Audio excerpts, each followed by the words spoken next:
महिलाओं का शमशान जाना वर्जित है तो मरने पर भी महिलाओं को शमशान मत ले जाओ, उन्हें ब्यूटी पार्लर ले जाओ जब मर जाए। माने अगर महिला का नाम है मालिनी वर्मा और वो कह रही है मैं मालिनी लिखूंगी, तो कह रहे हैं पति से अनुसी लेके आओ पहले, नो ऑब्जेक्शन सर्टिफिकेट। अभी अभी कोर्ट ने, सुप्रीम कोर्ट ने या शायद हाई कोर्ट ने उस पर रोक लगाई है, सरकार से पूछा है कि क्या चाह रहे हो, ये क्या कर रहे हो। अगर महिला पुरुष अपनी सहमति से साथ रहना चाहते हैं तो चुपचाप गुमनाम नहीं रह सकते, उन्हें जाके सरकार के पास रजिस्टर कराना पड़ेगा। सरकार कौन होती है इसमें घुसने वाली? बस ये है कि महिला अपनी आज़ादी से कुछ भी करने ना पाए। ये जो सारा का सारा कार्यक्रम चल रहा है ना, धार्मिक उन्माद का, धर्म को बढ़ाओ धर्म को बढ़ाओ, वो बस इसलिए चल रहा है कि महिलाओं पर फिर से वही कब्जा मिल जाए जो आज से 100 साल पहले हुआ करता था। नमस्ते सर। सर मेरा क्वेश्चन है कि औरतें शमशान घाट क्यों नहीं जाती हैं? एक्चुअली एक इंसिडेंट हुआ, जैसे कुछ दिनों पहले हमारे सर्कल के एक 13 साल के लड़के की मृत्यु हुई। मेरे दोनों लड़के उसके फ्रेंड्स थे। बड़ा लड़का मेरा 14 साल का है और छोटा लड़का 10 साल का। तो मैं दोनों को लेके शमशान घाट गई शाम को अंत्यविधि के लिए। तो जैसे कैब कैब बुक की थी हमने, तो जैसे ही कैब पहुंची शमशान घाट, तो वो पहले तो वो कैब वाले ने टोका हमें कि आप क्यों जा रहे हैं, बच्चों को लेके ऐसे जगह पे जाना अच्छा नहीं है। तो मैंने बोला उसे कि जिंदगी का सत्य जितने जल्दी पता चले उतना अच्छा है। अब मुझे नहीं पता उसमें उनको क्या समझा होगा। लेकिन फिर बाद में जैसे अंदर गए शमशान घाट, तो देखा कि वहां पे एक भी औरत नहीं थी। पूरे शमशान घाट में मैं ही अकेली औरत थी और बाकी सब जेंट्स थे जो भी विधि के लिए आए थे। फिर वहां से वापस आने के बाद भी मुझे मतलब घर वालों ने भी बोला कि बच्चों को आप क्यों लेके गए थे वहां पे, उनके मन पर असर पड़ेगा। फिर और भी इंटरेस्टिंग कमेंट्स सुनने को मिले कि ऐसी जगह पे औरतों को नहीं जाना चाहिए, यहाँ पे निगेटिव एनर्जी होती है जो औरतों को पकड़ लेगी बहुत जल्दी, women are more more vulnerable and जैसे औरतों की मेंस्ट्रुएशन साइकिल ऊपर नीचे हो सकती है इससे, और औरतों की मनोदशा पे भी उससे फर्क पड़ता है। सर और एक प्रसिद्ध गुरुजी है जो इंग्लिश में बोलते हैं, बाइक वगैरह चलाते हैं, उनका एक बुक था, वो मैंने पढ़ा था 3-4 साल पहले, मैं उनको फॉलो करती थी। तो उसमें भी यही लिखा था उन्होंने कि औरतों का जब मेंस्ट्रुएशन साइकिल चल रहा है तो in that time period they are more vulnerable. तो उन्हें ऐसी जगह पे नहीं जाना चाहिए जहाँ पे डेथ हुई है या जहाँ पे ये सब अंत्य संस्कार हो रहे हो। तो मेरा क्वेश्चन यही है कि ये ऐसी सारी अफवाह क्यों फैलाई गई है, क्या इसमें क्या सत्यता है, और औरतों का शमशान घाट जाना क्यों वर्जित है?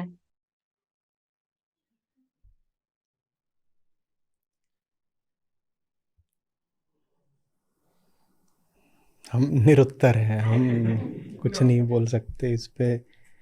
बात किसी स्तर की हो तो कोई जवाब दिया जाए, ये बात बस ऐसी है कि इस पर वाह वाह यही कहा जा सकता है। मिथोलॉजी इज गायनेकोलॉजी, लेटेस्ट है ये। औरतों का मेंस्ट्रुअल साइकिल खराब हो जाएगा अगर वो वहां चली गई शमशान पर। कैसे कैसे? कोई प्रयोग है, कोई परीक्षण है, कोई वजह है, कोई कारण, कॉजेलिटी का कोई सिद्धांत? कैसे? क्यों? इन बातों, इन सवालों का कोई महत्व ही नहीं है। बस हमने बोल दिया तो मान लो क्योंकि ऐसा चला आ रहा है।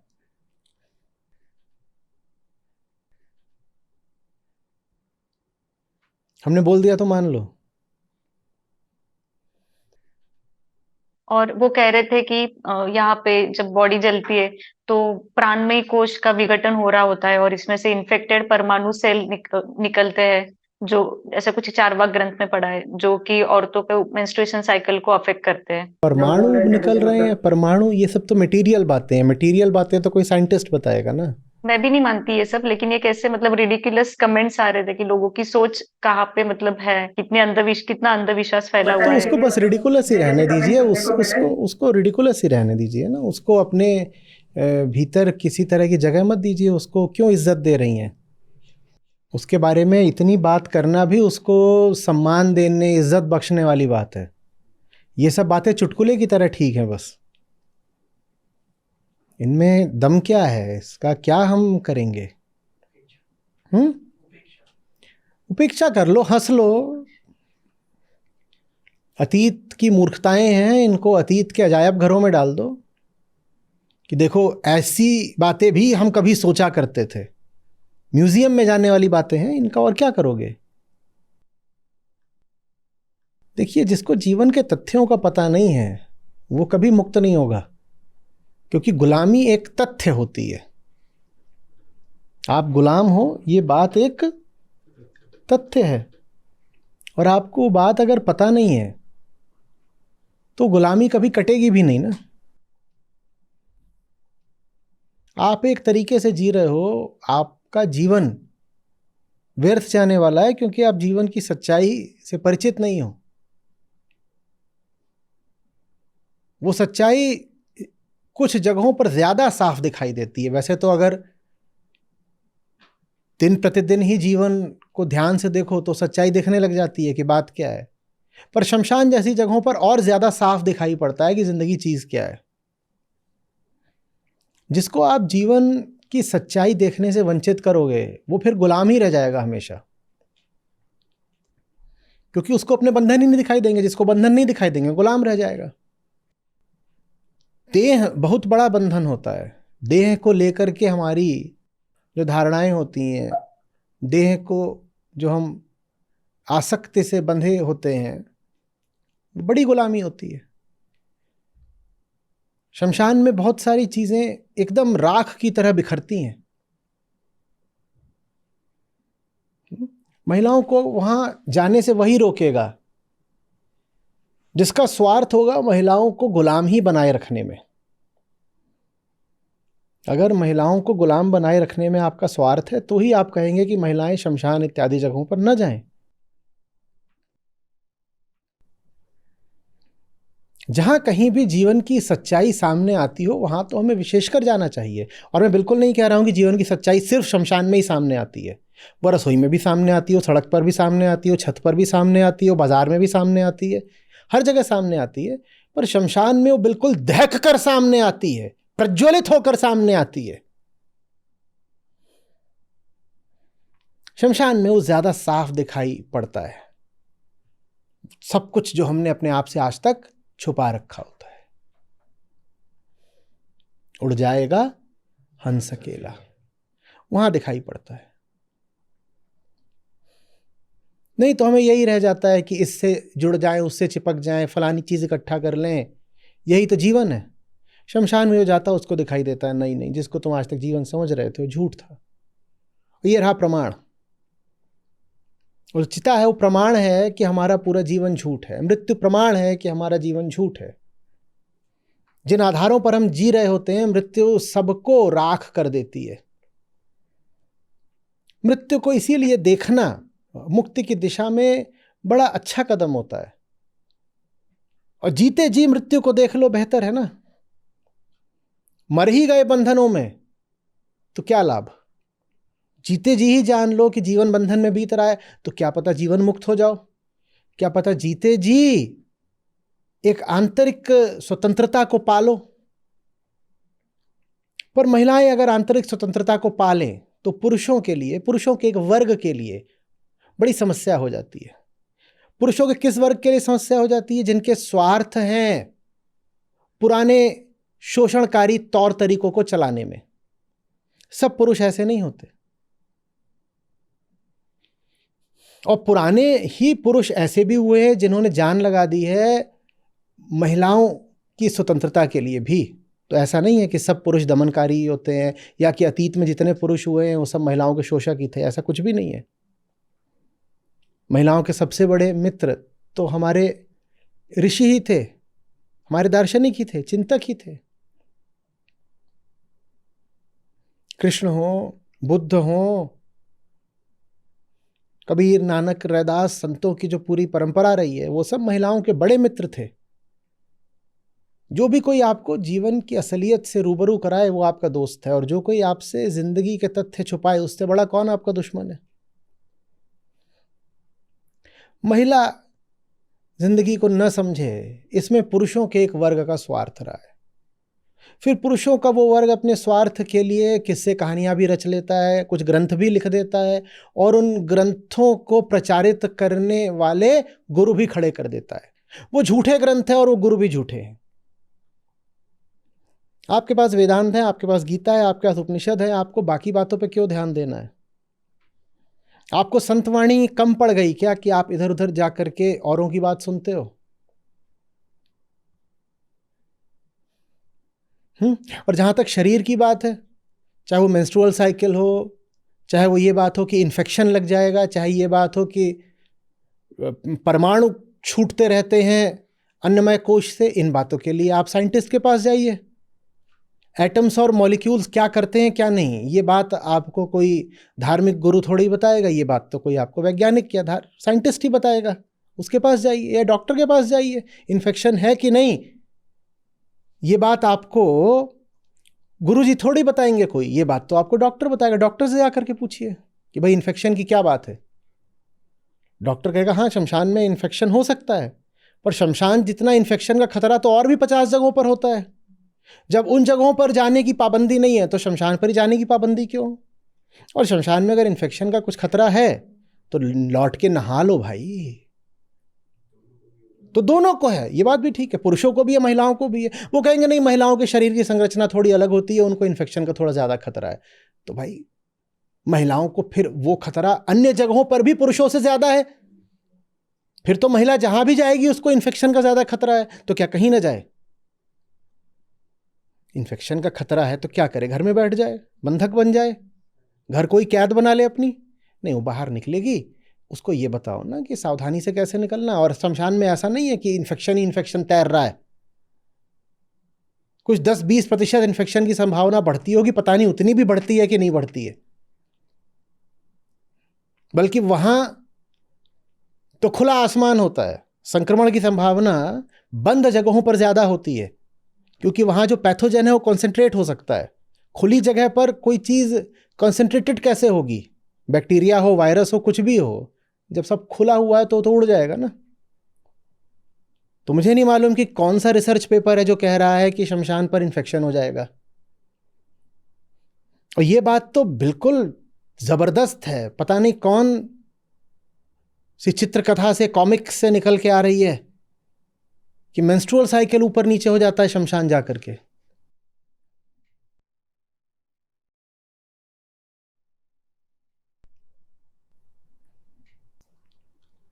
बात कुछ नहीं है, बात बस ये है कि उसको गुलाम बनाए रखो, उसको जिंदगी का यथार्थ मत जानने दो। संतों ने बार बार हमें मृत्यु का स्मरण कराया है, क्योंकि जो मृत्यु को जान गया वो जीवन को जान जाता है। जो आपका दोस्त होगा ना वो बार बार आपको मौत की याद दिलाएगा। इसीलिए जब आप दर्शन में जाते हो तो वहां पर डेथ बहुत बड़ा मुद्दा है, बहुत बड़ा मुद्दा है। पूरा कठ उपनिषद ही यही है कि नचिकेता मृत्यु के सामने जाकर खड़े हो गए हैं। मृत्यु बहुत बड़ा मुद्दा है। अल्बेर कामू का पूरा साहित्य ही मृत्यु को केंद्र में रखकर रचा गया है। पाश्चात्य दार्शनिक अस्तित्ववादी, उनका पूरा दर्शन ही इसी पर है कि जिए कि ना जिए, ये मौत चीज क्या होती है। तो जो जीवन को समझना चाहते हैं वो मृत्यु में प्रवेश करते हैं, नचिकेता की तरह, कठोपनिषद के नचिकेता की तरह वो मृत्यु में प्रवेश करते हैं कि बताओ क्या बात है, ये चीज क्या है मरना। क्योंकि मरने को नहीं समझूंगा तो फिर न जन्म समझूंगा न जीवन समझूंगा। जो मरने को नहीं समझा वो मरे मरे जीता है। जो आपका मित्र होगा, जो महिलाओं का मित्र होगा, जो किसी भी मनुष्य का मित्र होगा, वो उससे कहेगा आओ मृत्यु को समझते हैं। मृत्यु बहुत जरूरी है। मृत्यु वो चीज है जिसने सिद्धार्थ गौतम को महात्मा बुद्ध बना दिया। उन्होंने एक बूढ़ा आदमी देखा, बीमार आदमी देखा, उन्होंने एक मरा आदमी देख लिया। बोले अच्छा बूढ़े पड़ते हैं फिर बीमार होते हैं फिर? अरे वो क्षण था कि मानवता को बुद्ध मिल गए। मृत्यु ने मानवता को बुद्ध दे दिए। अब महिलाएं अगर मृत्यु को ही नहीं देखेंगी तो फिर महिलाओं में कोई बुद्ध भी नहीं पैदा होने वाले। हुआ भी यही है। महिलाओं को जीवन के यथार्थ से इतना दूर कर दो कि महिलाओं में बुद्धत्व की, कृष्णत्व की कोई संभावना ही शेष न रहे। उनको बस क्या दे दो? रंग महल, स्वप्न महल।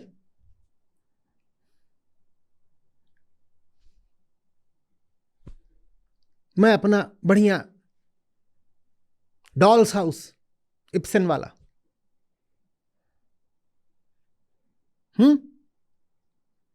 गुड़ियों का घर, शीश महल की सुंदर सलोनी सेक्सी गुड़िया। ये गुड़िया अपने किसी काम नहीं आती है। किसके काम आती है? ये पुरुष के काम आती है। ये पुरुष की देह की वासना पूरी करती है, ये पुरुष की संतानें पैदा करती है। पुरुष कहता है मेरा वंश चल रहा है। अब महिलाओं के थोड़ी वंश चला करते हैं। वंश किनके चलते हैं? पुरुषों के चलते हैं। महिलाओं के पास तो अपना नाम तक नहीं होता। सरकार ने नियम बनाना चाहा था अभी कि कोई महिला अगर अपने नाम से अपने पति का नाम हटाना चाहे तो पति की एनओसी लेकर के आए। अभी अभी कोर्ट ने, सुप्रीम कोर्ट ने या शायद हाई कोर्ट ने उस पर रोक लगाई है। सरकार से पूछा है कि क्या चाह रहे हो, ये क्या कर रहे हो? माने अगर महिला का नाम है मालिनी वर्मा और कह रही है मैं मालिनी लिखूंगी, तो कह रहे हैं पति से एनओसी लेके आओ पहले, नो ऑब्जेक्शन सर्टिफिकेट। ये नियम बना रही है सरकार। अब समझ में आ रहा है कि शमशान न जाए महिलाएं क्यों जरूरी है पुरुषों के लिए? ताकि वो मालिनी कभी मालिनी ना होने पाए, वो मालिनी वर्मा बनी रहे। किसी ने मुझसे पूछा था कि ये क्यों हम करते हैं कि महिला के नाम के आगे पुरुष का नाम जोड़ते हैं। मैंने कहा पुराने घरों में होता था, वहां बर्तनों पर भी ना नाम उकेर दिया जाता था। आप में से जो लोग पुराने अपने किसी पैतृक घर वगैरह जाते हो, खासतौर पर अगर गांव में घर हो, तो वहां पुराने आप बर्तन हांडों को उठाएंगे तो उस पर उकेरा हुआ पाएंगे नाम। किसका? मालिक का। स्वामी कौन है इस बर्तन का, ये कड़ाही किसकी है। तो वैसे ही महिलाओं के साथ ही जोड़ दिया जाता था। और पहले महिलाओं के टैटू, आप सोचते हो आज की बात है, जो बहुत पुरानी दादियां हो 80-90 साल की, उनके पास जाके देखना, उनके सबके टैटू बने होते हैं। वो दादियों को लिखना पढ़ना नहीं आता, पर यहां उनका नाम, उनके मालिक का नाम लिखा होता है। और वही काम पुरुष आज भी करना चाहते हैं। ये जो सारा का सारा कार्यक्रम चल रहा है ना धार्मिक उन्माद का, धर्म को बढ़ाओ, धर्म को बढ़ाओ, वो बस इसलिए चल रहा है कि महिलाओं पर फिर से वही कब्जा मिल जाए जो आज से 100 साल पहले हुआ करता था। अब हम यूनिफॉर्म सिविल कोड की बात करते हैं, मैं भी उसका पक्षधर हूं, समान नागरिक संहिता। लेकिन अभी अभी वो पास हुई है एक राज्य में, उत्तराखंड में, और उसमें यह है कि अगर महिला पुरुष अपनी सहमति से साथ रहना चाहते हैं तो चुपचाप गुमनाम नहीं रह सकते, उन्हें जाके सरकार के पास रजिस्टर कराना पड़ेगा। सरकार कौन होती है इसमें घुसने वाली? क्यों बताएं वो सरकार को? बस ये है कि महिला अपनी आजादी से कुछ भी करने ना पाए। महिला जहां भी जाए पुरुष के संरक्षण में जाए, पुरुष की अनुमति से जाए। ये सारा खेल आपको लग रहा है कि धर्म का है, इसका है, सत्ता का है। ये सारा खेल बस जो आधी मनुष्यता है, जो महिलाएं हैं हमारी आबादी की आधी, उन महिलाओं पर कब्जा करने का ये सारा खेल चल रहा है। और उस खेल के लिए फिर ज़रूरी है कि उल्टे पुल्टे तरीके के प्रचारक पैदा किए जाएं, गुरु लोग पैदा किए जाएं, और वो इधर उधर की बातें फैलाएं, ऐसे बोले जैसे बड़ी वैज्ञानिक बात बोल रहे हैं। कोई फ्रेंच में बोले, कोई अंग्रेज़ी में बोले, पर ले दे के बात वही बोली जा रही है 700 साल पुरानी दकियानूसी बात अली बाबा की। 700 साल पुरानी बात को भी आज एक्सेंट के साथ अंग्रेजी में बोल दो तो ऐसा लगता है कोई बहुत बड़ी बात बोल दी। और वो 700 साल पुराना अंधविश्वास है, पाखंड है, और आज लोग उस पाखंड के सामने घुटने टेक रहे हैं फिर से। जो चीज हमें लगा था कि विज्ञान ने हरा दी, मिटा दी, हटा दी, वो चीज फिर से वापस लौट रही है, और बहुत सशक्त होकर वापस लौट रही है। कोई बड़ी बात नहीं कि कुछ दिनों में नियम बन जाए, कानूनन वर्जित हो जाए कि महिलाएं शमशान में नहीं जाएंगी, पकड़ी गई तो 7 साल के लिए जेल हो जाएगी। बिल्कुल ये नियम हो सकता है, बिल पास किया जा सकता है। सोचो वो महिला बोल ही नहीं सकती मेरा नाम मालिनी है, उसे बताना पड़ेगा कि मेरे पति का भी क्या नाम है। नहीं तो ना उसका आधार बनेगा, न डीएल बनेगा, न नौकरी मिलेगी, न कुछ होगा। कह रहे पति अगर अनुमति देगा तो तेरा ये सब होगा, नहीं तो नहीं। सऊदी अरब, ये बनाना है हमें भारत को। महिलाओं का शमशान जाना वर्जित है, तो मरने पर भी महिलाओं को शमशान मत ले जाओ। फिर उन्हें ब्यूटी पार्लर ले जाओ जब मर जाए। तो वो मर जाती है तब का शमशान उसको लेके जाते हो, तब भी ना जाए। फिर जब जीते जी नहीं जा सकती तो मर के भी ना जाए। जीते जी पुरुष चाहता है वो 3 जगहों पर रहे, बिस्तर पे रहे, रसोई में रहे और ब्यूटी पार्लर में रहे।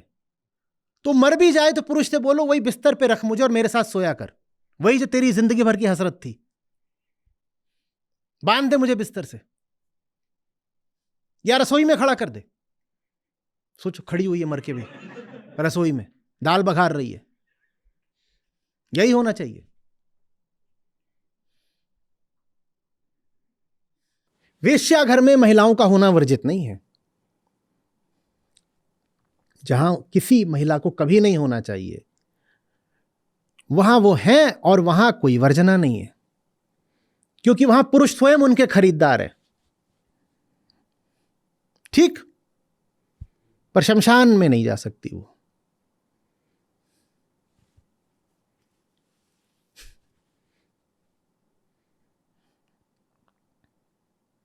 इलाज कराने तुम महिला डॉक्टर के पास जाते हो, आधी डॉक्टर महिलाएं हैं।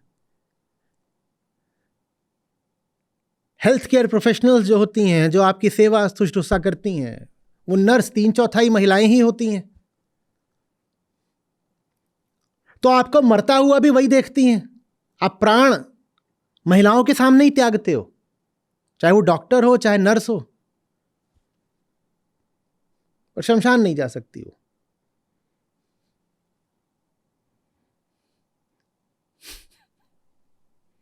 जब पैदा हुए थे तो सबसे पहले जानते हो ना किसकी गोद में आए थे? वो एक महिला ही थी, और वो मां नहीं थी, वो नर्स थी, दाई थी, जो भी बोलो, मिडवाइफ, जो भी बोलो। तो जन्म भी महिला के हाथों, मर भी रहे हो तो हाँ महिला ही मौजूद होगी, संभावना यही है। पर नहीं, शमशान नहीं जाएगी वो, मुर्दा ना देख ले कहीं, क्योंकि वो मुर्दा देख लेगी तो उसे शरीर की असलियत पता चल जाएगी। और पुरुष चाहता है महिला शरीर ही बनी रहे। जो शरीर बना रहेगा, सूत्र समझ लीजिए अच्छे से, वो गुलाम बना रहेगा। जो शरीर बना रहेगा वो गुलाम बना रहेगा। कम पुरुष मिलेंगे जो महिलाओं की विद्वत्ता की तारीफ करें। पुरुष जब भी तारीफ भी करता है तो महिला के शरीर की ही करता है। जो शरीर बना रहेगा, गुलाम बना रहेगा। पुरुष तारीफ कर करके महिला को शरीर ही बनाए रखता है। बताओ कितनी गज़लें, कितने शेर पढ़े हैं, कितनी कविताएं किसी महिला की विद्वत्ता की प्रशंसा में, कि क्या तेरी ऊंची चेतना है, क्या तेरी तीक्ष्ण प्रज्ञा है, कुशाग्र मेधा वाली है तू। अरे मर मिटे हम मर मिटे, ऐसा पढ़ा कभी कुछ? तेरी बुद्धि पर, तेरी मेधा पर कुछ बोलो अच्छा सा। फिदा हो गए, जान दे दी, लौट गए, जो भी सब होता है। ये तो कभी तारीफ भी होती है तो किस बात की होती है? क्या तेरी पलकें हैं, क्या तेरी जुल्फें हैं, क्या तेरे गाल हैं, क्या तेरे उभार हैं। और महिलाएं बिल्कुल फूल जाती हैं, अघा जाती हैं। अरे रे, तारीफ हो गई हमारी। तारीफ हो के वो और ज्यादा जिस्म ही बन जाती हैं। जितना वो प्रशंसित होती हैं उतना ज्यादा वो देह बनती जाती हैं। और ये एक साजिश है, समझो। कोई अगर तुम्हारे शरीर की तारीफ कर रहा है तो उसने थप्पड़ मार दिया तुमको, उसने तुमको देह बना दिया, उसने तुमको गिरा दिया। पशु देह होते हैं, मनुष्य देह नहीं होता। मनुष्य चेतना होता है।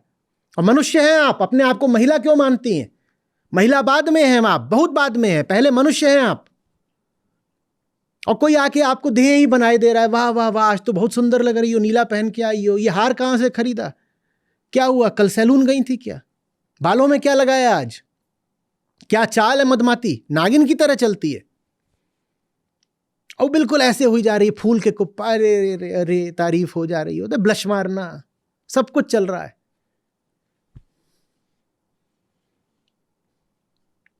समझो, ये नहीं होने देना है। शरीर बने रहोगे तो गुलाम बने रहोगे। शमशान जाके पता चलता है कि शरीर तो राख जैसी चीज है, जो इस बात को जान गया वो आजाद हो जाता है। सारा विजडम यही जानने में है, I am not the body, नाहम देहास्मि। और ये बात महिलाओं तक ठीक से पहुंचने नहीं दी जाती। उनको और ज्यादा क्या बना के रखा जाता है?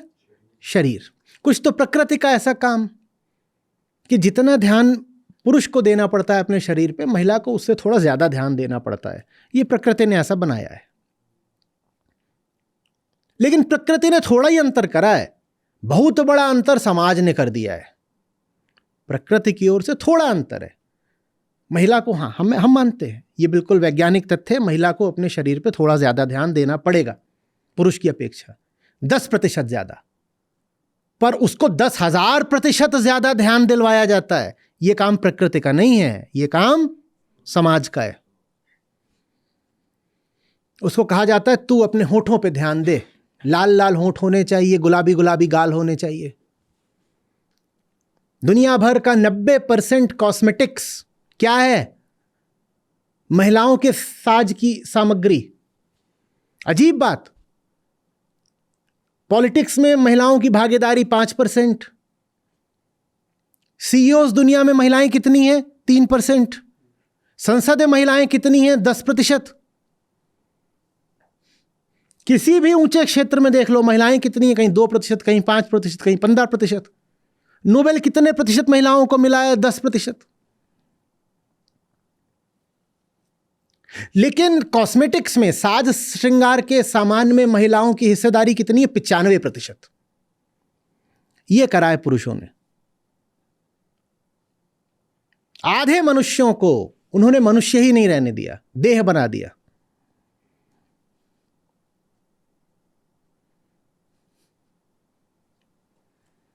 उस कॉस्मेटिक्स के बाजार और शमशान में आप रिश्ता देख रहे हो ना। सारी महिलाएं खड़ी हुई हैं कॉस्मेटिक्स की दुकान में, कोई महिला नहीं खड़ी हुई है शमशान में।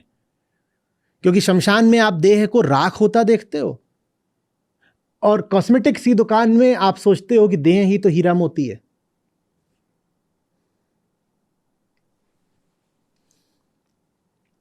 कोई हल्दी मल रही है, कोई उपटन मल रही है, आपस में बातचीत भी हो रही तो यही हो रही है। कोई बोल रही है मैं लौकी लगाती हूं आंख पे, कोई बता रही है नहीं करेला मल ले तू, नाक के अंदर डाल ले करेला। ये बातें हो रही हैं। इन बातों से तुम्हारा जीवन आगे बढ़ेगा, तुम्हारी बुद्धि पैनी होगी। बैठी हुई यही चर्चा चल रही है बस। कोई सत्तू मल के आ गई है माथे पर, और यही सब है। और पुरुष इसमें संतुष्ट रहते, कहते तुम ये सब बातें करो तो ठीक है। आज गोभी का फेशियल किया है, इस पे कोई पुरुष कभी वर्जना नहीं लगाएगा। वर्जित करना है तो इन बातों को वर्जित करो ना। ये मूर्खता की बातें हैं, ये बातें मत करो। आपके बच्चे हो, अपने बच्चों को बोलिएगा कि इतना ज्यादा बॉडी आइडेंटिफाइड नहीं होते कि जब देखो तब यही कर रहे हो कि कैसे खाल को मुलायम कर लूं और ये कर लूं वो कर लूं। शरीर एक रिसोर्स है, संसाधन है, उसका इस्तेमाल करना है। हर समय उसको चमकाते ही नहीं रहना है। और खास तौर पे ये बात अपनी बच्चियों को समझाइए, बच्चों को भी समझाइए, लड़के लड़की दोनों को समझाइए।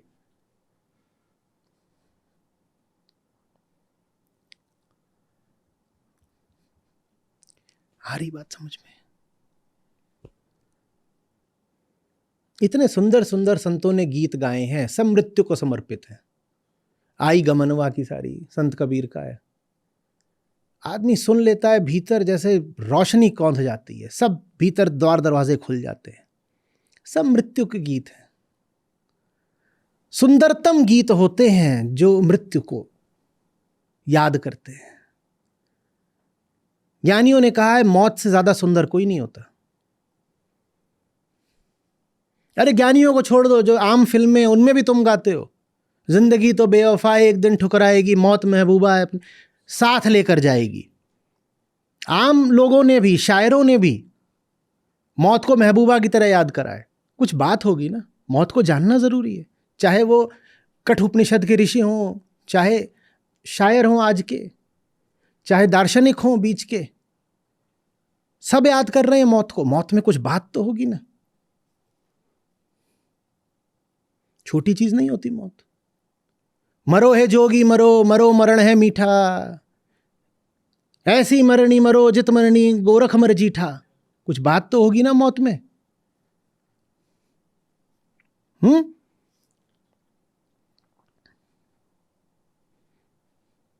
मरना है मर जाइए, टूट जाए हंकार, ऐसी मरनी क्यों मरे दिन में 100-100 बार। कुछ बात तो होगी ना मौत में।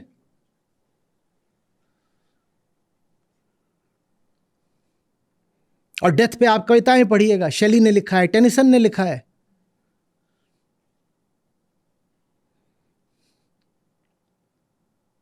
मैकबेथ, हैमलेट, ये लिखे जा सकते थे अगर मौत ना होती। शेक्सपियर के फ्लॉड हीरोज हो सकते थे अगर मौत ना होती। मौत से बातें करते हैं शेक्सपियर के हीरोज। जूलियस सीजर को इमॉर्टलाइज कर दिया। Caesar dead is more powerful than Caesar alive. Friends, Romans, countrymen, I come to bury Caesar, not to praise him. The evil that men do is remembered after them, and the good is oft interred with their bones. Speech है ये, किसकी है? Anthony, mark Anthony की speech, और लोग याद करते हैं, कहते हैं ओरेटरी का ये उदाहरण है। और कहां दी जा रही है स्पीच? शमशान पे उसको भी जाना मना होता तो स्पीच ही ना होती कभी ये। और कुछ इस पर? सर इसी से रिलेटेड दूसरा सवाल है, जैसे कि इलेक्ट्रॉनिक क्रीमेटोरियम है जिसमें भी शरीर को नष्ट किया जा सकता है और विद्युत दाह, और दूसरा जो अपना ट्रेडिशनल तरीका है जहाँ पे लकड़ियों पे जलाया जाता है। तो जैसे अभी मैं ये शमशान घाट गई थी तो मैंने वहां पे देखा कि 2 लाशें जल रही थी। तो मैं ये साफ तौर पे देख पा रही थी कि जैसे मांस जलता है जब, तो बहुत सारा धुआं निकलता है और बहुत सारा एयर पोल्यूशन हो रहा था वहां पे। लेकिन क्योंकि हिंदू धर्म में खास करके मृत्यु के बाद शरीर को, मतलब जो डेड बॉडी है उसको कैसे हैंडल किया जाता है, कैसे जलाया जाता है, इसका पूरा संबंध लोगों ने बिठा दिया है उस जीव की मुक्ति के साथ। मतलब लोग सोचते हैं कि अगर ये सब नहीं किया जाए तो उसकी आत्मा भटकती रहेगी, उसको गति नहीं मिलेगी, उसको मुक्ति नहीं मिलेगी। अरे इसलिए लोगों ने भैया, इसको मुक्ति जोड़ दिया मरने है। के बाद नहीं मिलती। धर्म धर्म के का रिश्ते कोई रिश्ता आपके मरने के बाद के किसी क्षण से नहीं है, ये अच्छे समझो। धर्म इसलिए है कि अभी जिंदा हो तो जी लो। मरने के बाद कोई जीवन होता है, आफ्टर लाइफ, उससे धर्म का कोई रिश्ता नहीं है। धर्म कहता है जिंदा हो तो जी लो, ये है धर्म। तो मुक्ति भी अगर मिलनी है तो सिर्फ अभी मिल सकती है, जीते जी। मैं जिंदा हूं और मैं अभी दुख में हूं, कष्ट में हूं, ये दुख कैसे हटाया जाए, धर्म इसका विज्ञान है। मर के कौन सी मुक्ति मिलेगी? कह रहे मर के जब तक धुआं दे करके मांस नहीं जलाओगे तब तक वो मुक्त नहीं होगा। मुक्त होने की तो उसकी अब संभावना ही समाप्त होगी, वो तो मर गया। मुक्त सिर्फ तब तक हो सकते हो जब तक जिंदा हो, उसके बाद अवसर बीत गया। इतना तो ज्ञानियों ने चेताया है कि अवसर क्यों बिताए दे रहे हो, मानुष जन्म अमोल है, काहे खराब कर रहे हो, कौड़ी बदले जाए। हीरा जन्म अमोल है, कौड़ी बदले जाए। तो जब तक जीवित हो तब तक मुक्ति मिल सकती है, उसके बाद कुछ नहीं है, कुछ है ही नहीं। अब मत करो मरने के बाद भी दुनिया को तबाह। काहे को मरने, जब तक जिए तब तक भी दुनिया बर्बाद करिए, मर के और जाते जाते भी गंदगी फैला के जा रहे हो।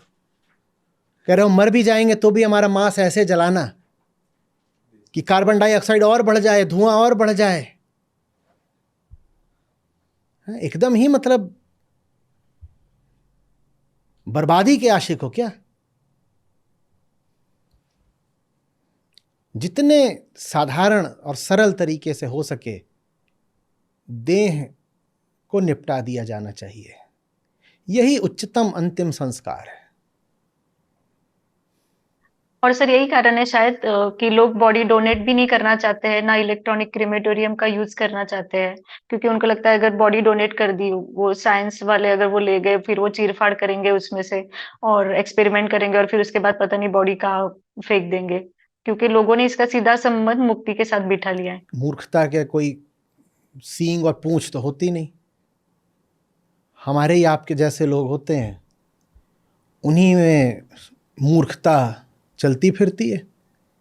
या ऐसा होगा कि देखो वो सींग दिख रही है और पूंछ दिख रही है इसलिए फलाना मूर्ख है? वो हमारे ही आपके जैसे होते हैं, कर रहे हैं मूर्खताएं जीवन भर और मरने के बाद भी। अरे मर रहे हो, अपने सारे अंग दान करके जाओ बाबा, किसी का भला हो जाएगा। क्या करोगे? जीवन भर 100 चीजें पकड़ते रहे देह से, अब मर भी गए हो तो देह को बिल्कुल बस नष्ट होने दे रहे हो। देह किसी के काम आ जाएगी, तुम्हारा कुछ जाता है? कर दो अंगदान।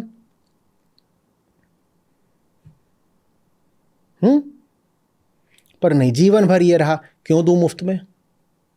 नहीं, इसमें मेरा क्या फायदा है? मेरे घर का खाना सड़ जाए तो सड़ जाए, किसी को दूंगा नहीं। ये करा है ना जिंदगी में। कपड़ा पड़े पड़े अगर खराब हो गया तो हो गया, कोई बात नहीं, पर वो कपड़ा हम किसी को देंगे नहीं। खाना पड़े पड़े सड़ गया, कोई बात नहीं, खाना किसी को देंगे नहीं। वही रुख रहता है शरीर को ले करके भी। शरीर जल जाए तो जल जाए, अंगदान नहीं करेंगे। वानप्रस्थ का क्या मतलब होता था? संन्यास का क्या अर्थ होता था? जंगल जाना। महाभारत के युद्ध के बाद की बात है। धृतराष्ट्र गांधारी जंगल की ओर चले। कुंती बोली मैं भी चलूंगी। बात यह नहीं है कि आपके पुत्र नहीं रहे तो आप जा रहे हो, मेरे पुत्र विजेता भी हैं और हैं भी, मैं तब भी चलूंगी। चले गए और वहां जाकर के वो चुपचाप जंगल में ही मृत्यु को प्राप्त हो गए। कहते हैं दावानल था, फॉरेस्ट फायर थी, उसमें जल गए। ये तरीका था। ये थोड़ी था कि जो वृद्ध है वो बैठा हुआ है कि मेरा शरीर जला देना। जब लगे कि मरने वाले हो तो चले जाओ और जाके जंगल में कहीं पे समाप्त हो जाओ, पशु पक्षियों को भोजन मिल जाएगा। पारसियों का आज भी यही तरीका है। उनके टावर्स ऑफ साइलेंस होते हैं। वो कहते हैं मृतदेह को ऊपर ले जा करके रख दो टावर पे, आकर के पक्षी खासकर गिद्ध वगैरह खा लेंगे। अब गिद्ध मिलते नहीं खाने के लिए, वो समस्या हो गई है, पर वो अलग बात है। चले जाओ, क्या तुम पकड़े बैठे हो? कभी तो छोड़ना सीखो। जीते जी कुछ छोड़ना सीख नहीं पाए, आसक्ति बनी रही, मुट्ठी भिची रही, पकड़ बनी रही। अब मर रहे हो, कम से कम अब मरते मरते तो छोड़ना सीखो। या अभी भी मरते मरते भी देह को बांधे बांधे मरोगे?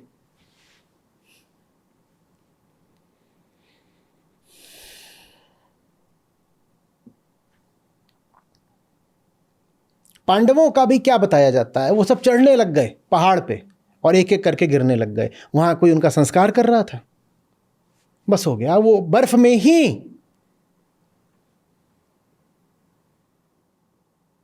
उनका बिस्तर बन गया। सो गए बर्फ में ही, दब गए बर्फ में ही। आ रही बात समझ में?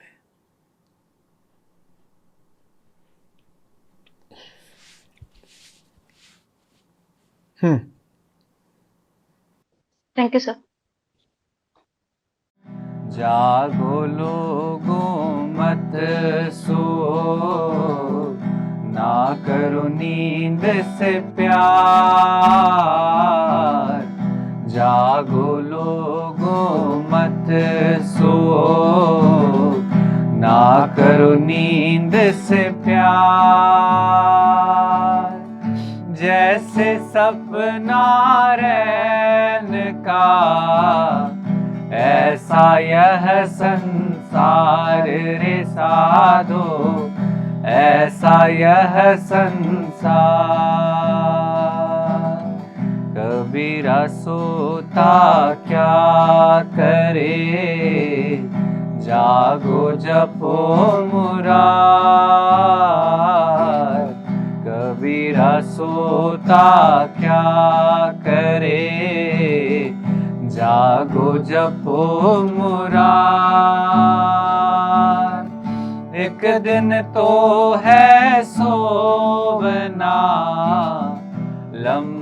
पाँव पसार रे साधो, लंबे पाँव पसार। कबीरा सोता क्या करे, जागो जपो मुरार।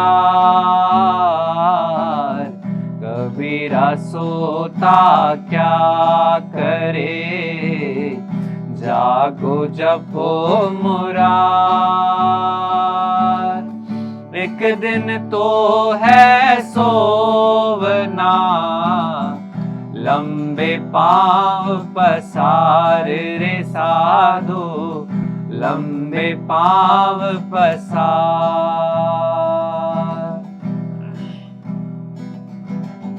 नींद निशानी मौत की, उठ कबीरा जाग।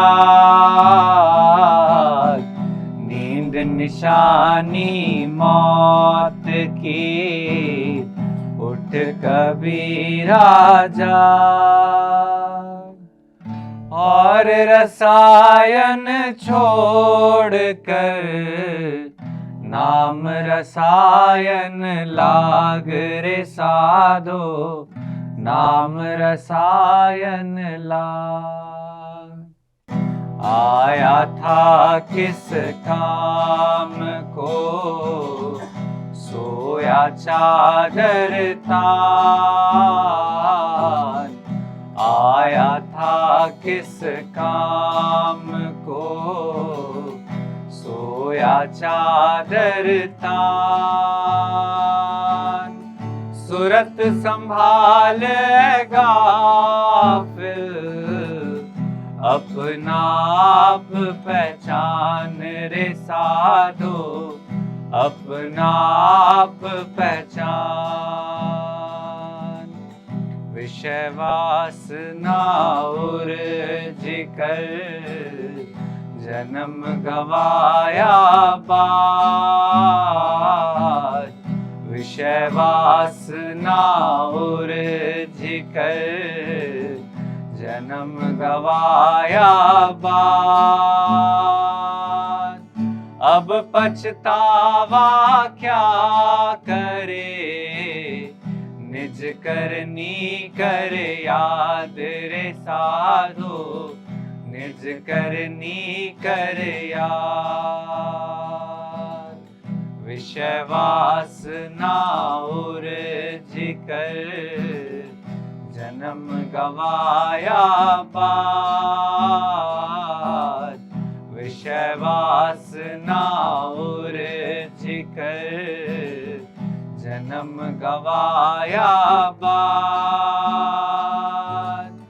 अब पछतावा क्या करे, निज करनी कर याद रे साधो, निज करनी कर याद। मरण भला तब जानिए, छूट जाए हंकार। मरण भला तब जानिए, छूट जाए हंकार। जग की मरनी क्यों मरे, दिन में 100 बार रे साधो, दिन में 100 बार।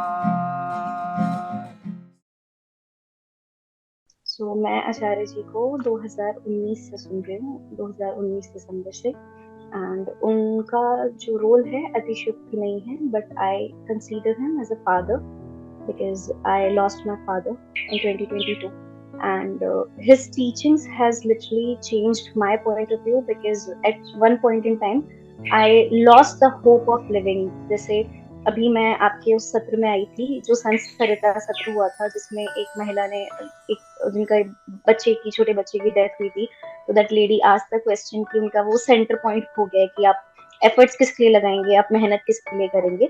तो आचार्य जी से मिलने के बाद में मैं बोल सकती हूँ जो भी 24-25 साल की जो भी अवधारणाएं बनी थी, कि शादी को लेके, स्त्री देह को लेके, कि आप लड़की हो, आपको ऐसा करना पड़ेगा, या फिर जो भी सामाजिक अवधारणाएं आपकी बनी हुई हैं वो सारी टूटी हैं, ठीक है। आज की मैं एक टाइम आचार्य जी से मिलने के बाद में मैंने एक्चुअली धर्म का असली मतलब जाना है।